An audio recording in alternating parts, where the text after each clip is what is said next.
Hey everyone, what is going on? I'm Matthew Oliver with Stillwater Alchemy, and can we believe that it's already halfway through Aquarius season? I feel like it's just every single year where Capricorn season feels like 84 years, and then Aquarius season just goes by like this. So we must cherish every moment.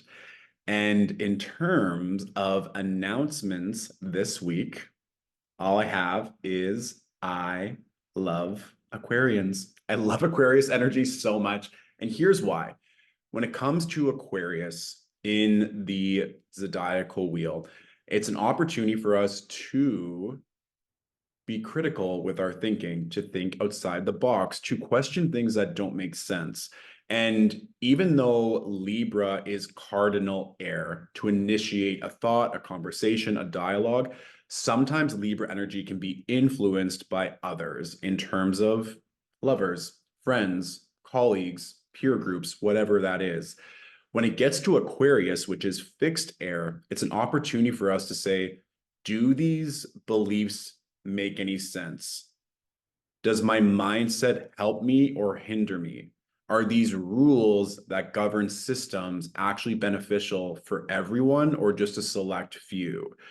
And we're going to see a lot of that Aquarius energy get amplified this week with the transits, but I really want you to hone in on this, especially if you don't have any Aquarius energy in your natal chart, to take a step back, to calm your mind, and just evaluate the ethics that you follow, your beliefs, mindset, to ensure that they're all aligned for what you're wanting to create moving forward. All right. So, moving on to the greatest victory of the week. This one comes from Anthea Vanderberg. Hey, Anthea. My greatest victory of the week was that I got accepted to be a presenter at Spirit Fest in my country. I had sent them two emails, but zero reply, and was feeling a bit worried. A friend of mine did some digging, probably Scorpio, and found that it's apparently super hard to become a presenter for them and suggested I accept. I probably wasn't going to get it and just apply again next year. I was driving home that same day, and on the spare tire on the back of a car parked in the road was the Spirit Fest logo. It felt like such a sign to keep going, and I ended up applying through their online form and got a reply the next day inviting me to present. So, congratulations, Anthea. We'd love to hear it.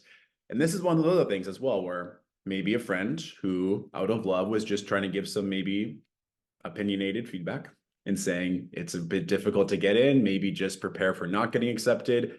But then the universe giving many beautiful signs and saying, nope, everything gets to work out, apply again, boom.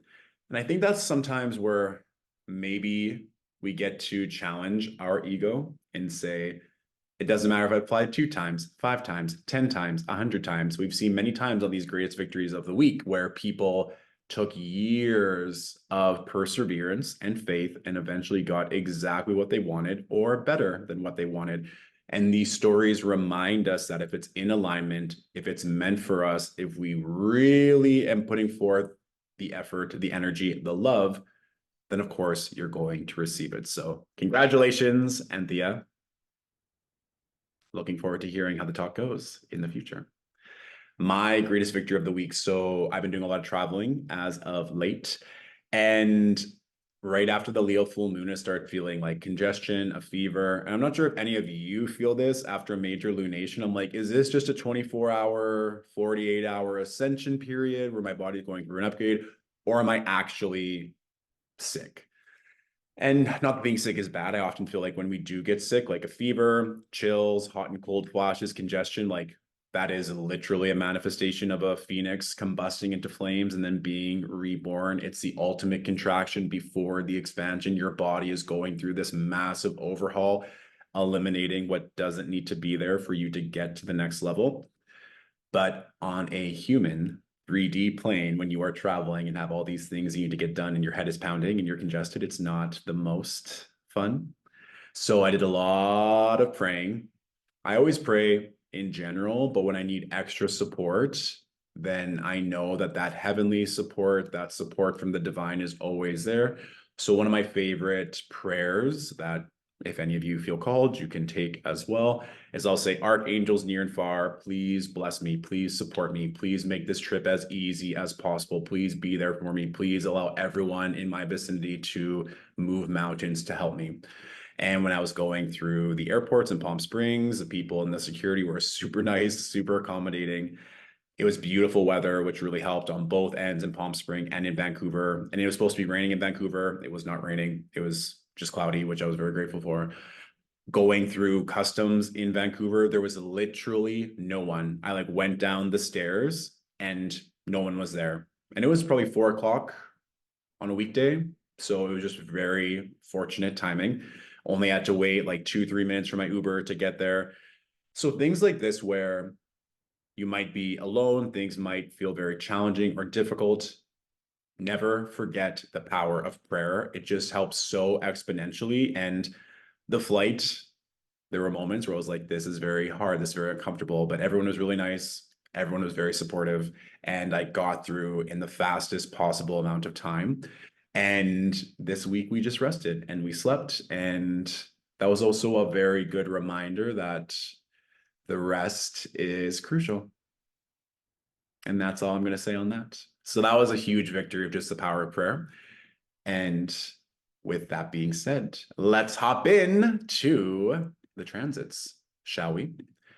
So as I said, we are halfway through Aquarius season as we start on Monday, February 5th, 9 a.m. Pacific Standard Time.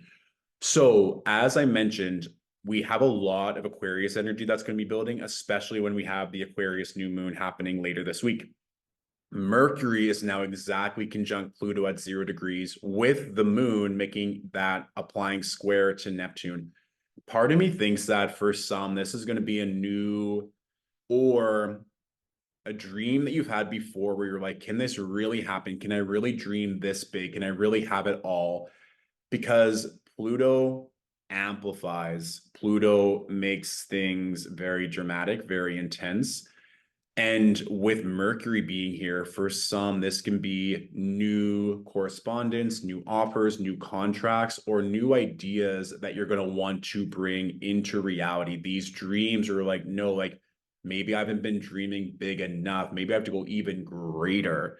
And that's where that amplification of Pluto can be with Mercury, with this square between the moon and Neptune. As you're dreaming and going for it, I would treat this like you're in that cocoon phase, in that chrysalis type energy where if you're thinking and growing and multiplying energies, maybe just keep that for yourself right now, especially as the moon will be going into its dark moon phase later this week. You want to be able to just feel into the energy of this and not necessarily to share it with everyone, but for some, especially with this being at 0 degrees, it can feel like a clean slate, a brand new energy, a brand new thought, a brand new belief, a brand new opportunity that's coming in, which may cause a lot of emotional energy, especially given that these are both immutable signs, the moon in Sag, Neptune in Pisces.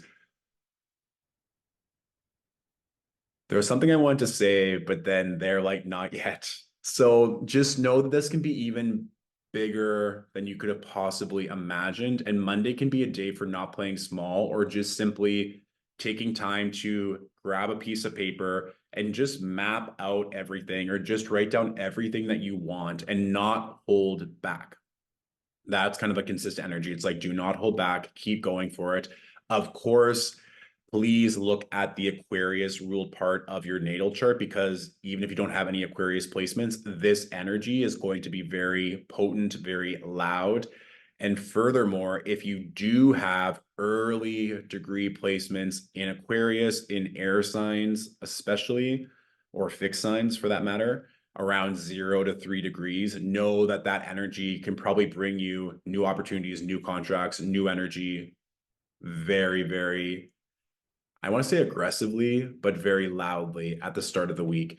And I also want to bring up, now that Mercury is in Aquarius, it's making this applied square to Jupiter, which will go exact on Saturday. So Mercury moves very quickly, especially when it's not in or out of a retrograde phase. So the fact that we have this applied square is also very, very auspicious, very benefic in the sense of any aspect of Jupiter is going to make things grow. It's going to make things expand. It's going to bring greater luck, greater optimism. This is a really good week for everyone as well to get to your gratitude practices, to get grounded and to calm your mind and focus what needs to be focused on so that you can start cultivating a lot of this beautiful magic, expansion, and opportunity. All right. Now, Tuesday.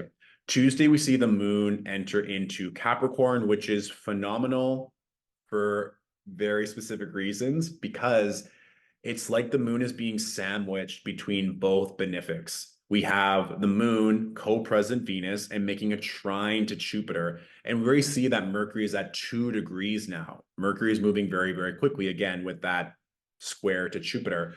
So this can be something where you are thinking something on Monday and it expands upon Tuesday. And we have all this beautiful Earth energy. We have 5 planets in Earth signs. So in terms of earthly matters, health, money, home, land, if these are things that you're wanting to cultivate or bring more in, this is a phenomenal day to do so. It can be something as small as having a really phenomenal workout or going to a doctor's appointment and getting a clean bill of health, or to something much bigger in terms of creating products or getting a raise at work or thinking of a brand new income stream or talking about different ways in which you can grow and expand in any type of relationship, really, given that the moon and Venus are in strong connection as well. And this is also an opportunity as well with the moon in Capricorn that you might be thinking more long term. This isn't just something you want to do maybe for the week. You're like, okay, now that I'm on this positive momentum, now that I'm thinking a lot bigger, what type of support do I need to help me grow and for me to facilitate this abundance or prosperity or whatever you are working with?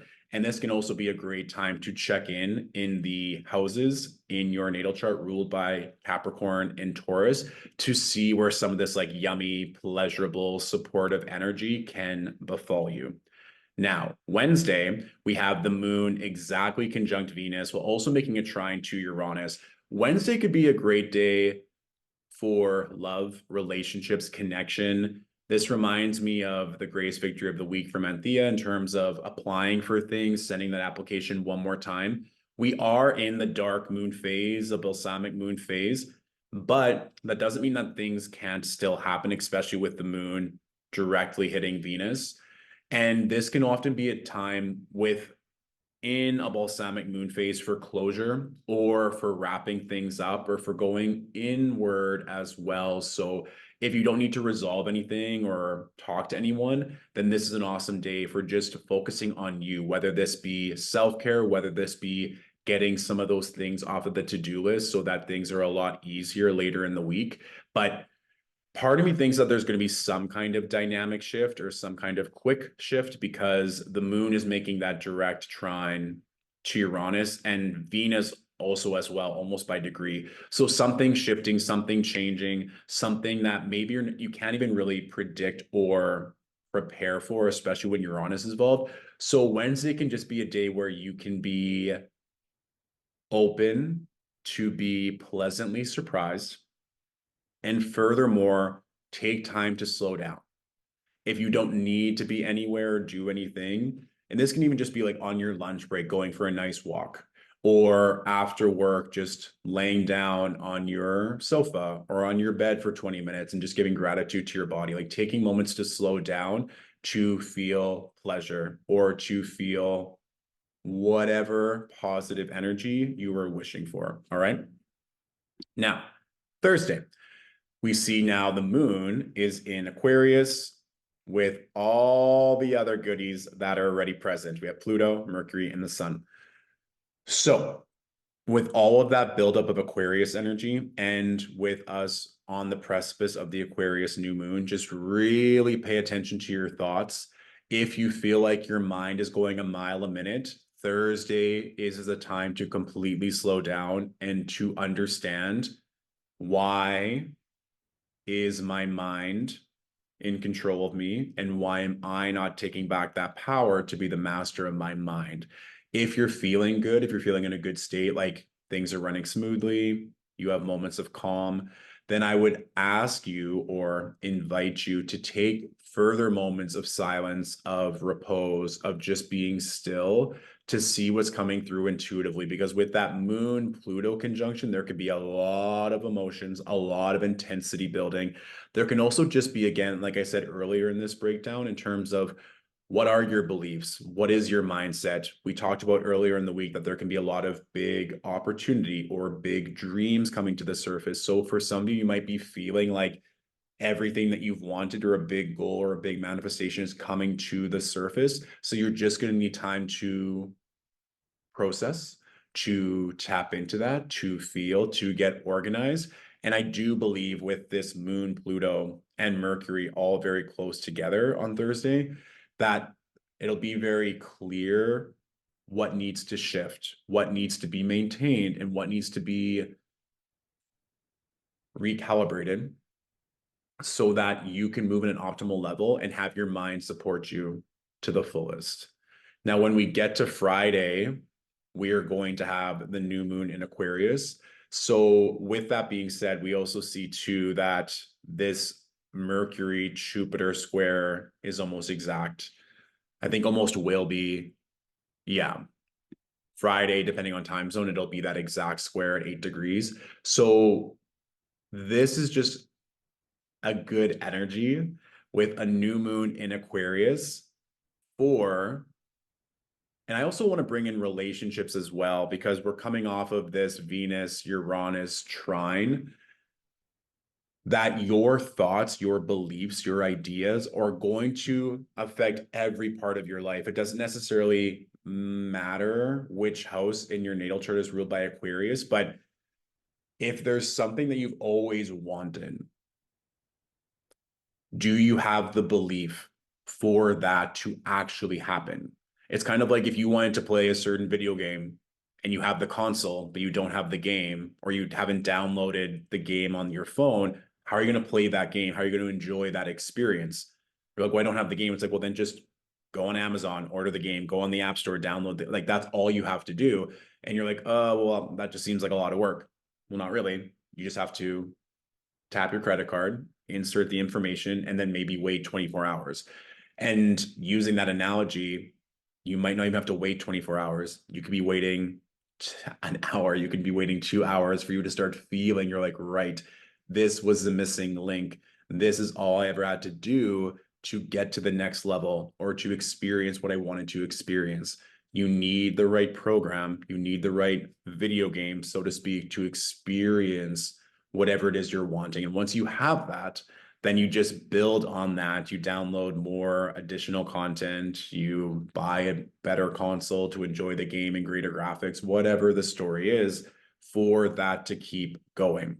And I think that this new moon can unlock new paradigms, new ideas for whatever it is you're wanting to grow. And of course, that energy can be harvested, or the origins of that energy will be most prevalent in the Aquarius ruled part of your chart. And we can see that there's a cornucopia of planets in Aquarius currently. So if you have strong fixed energy in your chart, Aquarius, Scorpio, Leo, or Taurus, know that you are going to be heavily affected this week with all of the transits that are going on. All right. Now, when we get to Saturday, we see the moon is in Pisces, conjunct Saturn. Beautiful reminder to slow down, to feel the feelings of what you were wanting. We also see the moon is making this beautiful sextile to Jupiter. So it's almost like when you slow down, there's going to be more benevolence, there's going to be more ideas, there's going to be more people that want to help you. You don't need to get everything together all at once. Honor the process, honor the downloads, and take Saturday just to dream. You might also be sleeping a lot more on Saturday, which is good. You need time to process and to integrate the downloads of everything that's happened this week. And on Sunday, we then see the moon conjunct Neptune, which can also lead to strong intuitive downloads. This can also be an energy where Your dreams can be very vivid all across the weekend. And then we also see the moon making these sextiles to Venus and Mars. So this could be a really good, yummy. I mean, the moon's also making a sextile to Uranus. So this can be a really good, yummy, romantic day or time to connect with loved ones and just have a really phenomenal day. But good for romantic encounters, especially given that we just came off the new moon. If you've been wanting to cultivate more intimacy, more love, then you're in the right arena to do so. All right. Boom. For the question of the week, it comes from Carrie Beth. Hey, Carrie. Which house system is most accurate? I was surprised how a natal chart can differ between systems and perplexed how to use astrology as a compass when the bearings differ depending on which system used. So, if you want to get certain astrologers riled up, you can ask which house system is most accurate or which house system is the best. This is a debate that has been going on for a long time, using a lot of historical texts and ancient astrologers to go back and forth. Every astrologer is going to have their own opinion. My personal professional opinion, I use whole sign houses. There was a time that this was really solidified for me when Uranus was moving through Aries between 2010 and 2018. If I use Placidus, Aries rules my third whole sign house, which has to do about communication, neighborhood, community, siblings, ritual work. But in whole sign houses, Aries is my fourth house. And between 2010 and 2018, I moved to 4 different cities. And within each city, I moved 2 to 5 times. And my natal moon is in Aries. So the fourth house has to do with home, real estate, family.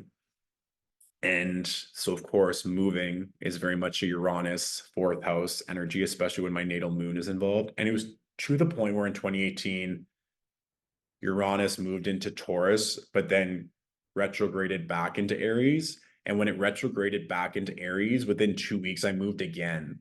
And then once Uranus left Aries, left my fourth whole sign house, I ended up staying in that residence for 3.5 years, which was the longest I had stayed in any residence since 2009. So why I'm sharing this is because you as an individual learning astrology, taking these week ahead breakdowns, taking courses, taking everything to build your own practice, to build your own understanding, it is going to be beneficial for you to look at. It's not just whole sign houses or Placidus, there's equal sign houses, there's Regiomontanas, there's so many different house systems that you can use. It's just that Placidus is the default house system plus quadrant. A lot of people respect and use Placidus, but it is the one that is the default if you go to any website, generally speaking. And then whole sign houses is used a lot for many different things, but especially certain timing techniques like secondary progressions, like annual perfections, where they were crafted and studied upon with using whole sign houses. So the answer to that question is it truly depends on the astrologer. It's really going to differ from person to person. What's going to be the most advantageous is that you build your own understanding. The one thing I will say is that sometimes people try and cherry pick. They're like, oh, well, in Placidus, Jupiter is in my seventh house. And in whole sign, I have Venus in my second. So I'm just going to combine the two and have the best of both worlds. I would not recommend doing that. If you're going to stick to one house system, kind of go through there because there's just a lot of content and a lot of material to understand in astrology. And if you have a stable foundation with the house system, it's going to be very beneficial for you to learn under that system to gain greater understanding. That's why you'll often find when I'm doing these week ahead breakdowns, I'll say, look at the house in your natal chart ruled by Aquarius, for example, given there's a lot of energy going on in that part of our chart this week.